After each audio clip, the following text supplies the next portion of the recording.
Namulat ang aking mata sa mundo ng katotohanan. Nasanay sa lansangan, kinabisado ang galawan. Dumiskarte mag-isa nang walang inaasahan. Ginawang inspirasyon lahat ng pinagdaraanan. Mahirap oo pero di naman ako sumuko. Bawat pagkakamali ko lalo lang akong natuto. Sa sarili ko ako lang mismo ang nagturo. Good morning, good afternoon, and good evening cyberspace. This is your boy Antipatico once again. Before anything else, I just want to know you na gumagawa po ako at nagre-review ng mga product. Gumagawa rin po ako ng mga inspirational and motivational video at baka po pwede pong makahingi ng konting pabor. Please click like, comment, and subscribe. And from my bottom of my heart, I want to thanks dun sa mga magkiklik ng notification bell para lagi kayong updated sa mga latest video ni YouTube sa lahat ng pagkakataon. So, game na tayo guys. For this video guys, I just want to technical about customer service. Kahit anong company na meron ka or kahit anong hotel o nasaan ka man, dapat umiiral yung customer service.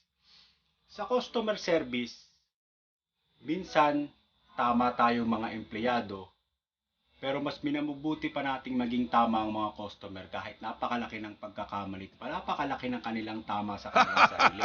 Hindi ko kayo dinadown, but I just want to clarify everything na bilang isang customer service, dapat mahaba ang PC mo. And there was a time na talagang iti-trigger niya yung temper mo para lamang dun sa ganung klaseng situation na nag-a-arrogant si customer, nag-a-arrogant si client or something. But one thing na mas maganda is be calm. Everything is under control for the possible things na pwedeng mangyari. And i-relay mo yung sarili mo na dapat sa pagharap ng ganyang klaseng mga problema, dapat alam din ng boss mo kung paano i-handle yung ganyang klaseng risk. Kasi merong mga ganitong klaseng boss eh.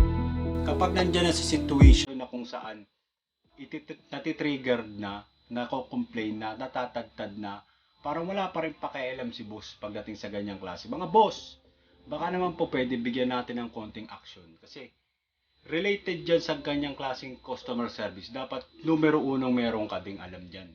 At alam mong resolbahan yung mga bagay na nangyayari at alam mo din kung paano ite-technical o ika-clarify dun sa mga taong mapagreklamo yung ganyang klaseng problema at sitwasyon. Hindi laging front desk or being empleyado or yung mga nasa lower identity ng klaseng kumpanya. Sila yung laging humaharap dyan dahil sila yung mga frontliner na sinasabi. Pero kayo, ng mga boss, mga wala kayong silbi.